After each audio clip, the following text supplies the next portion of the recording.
All right, Miss Shannon. We got our water filter up here. Just about everything in the house is filtered right through here.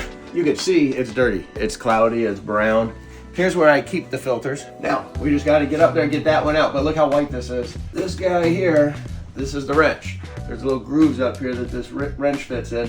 And then I've got it marked up here to loosen, a little righty-tighty, lefty-loosey kind of deal. But before we do that, you gotta remember, all the water in the house runs through this. We don't want it coming flowing out when we loosen this up. In order to do that, we gotta change this guy here. What we're gonna do is, instead of running it through here, we're gonna put this in bypass and it's just gonna go straight through. All right, so these guys are smart. They already thought of that. So I'm gonna put that like that. All right, now no water is flowing through here. It may get a little messy, and I will say, this is not easy. There we go. All right, everything kind of twisted. Now, carefully unscrew. All right, got a little drip in there. See that? Now, take that out. For comparison purposes, look at that difference. All right. Kind of crazy when you think about it. Just drop it in the sink. Grab your rag. Now we'll come back. Drop this guy in. Look at that, nice and clean. We will turn that. Tighten this up. Try not to over tighten it because you could see how difficult it was to get open. I'm just so paranoid about it leaking. But that's good. This is all sealed up, new filter.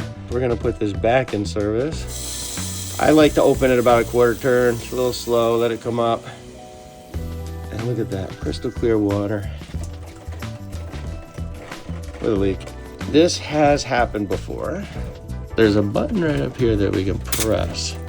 Kind of clears it out. I'll be honest, I'm not sure why that works. But I know it does, and that's all that matters. Clean this guy up. Put this back full on. It does get a little messy, but not too bad, so just bring a rag with you. Try and get it off the walls and everything. Don't forget the wrench. I like to leave it hanging right there. What are the gauges for? You don't need gauges at home. I like this kind of stuff. I put them in because I was curious about the pressure drop. So it's a good indication of how dirty these are.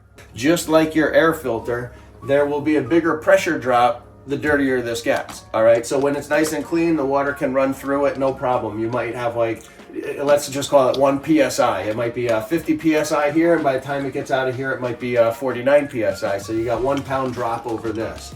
All right, now as this gets dirtier and dirtier, it gets harder and harder for that water to make its way through, and it eats up your pressure. So let's say you lose 5 PSI. You're gonna see 50 here, it's gonna lose pressure here, and then by the time it gets here, you'll be at 45 PSI. Why does that matter? You have less pressure available downstream here. When you turn on your faucet, you might not have the water pressure.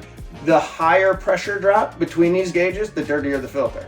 You could just change your filters according to a schedule when you get to a 10 pound drop or a 5 pound drop or whatever. That's the idea behind a pressure drop. This is it, and we'll be on in the next one soon.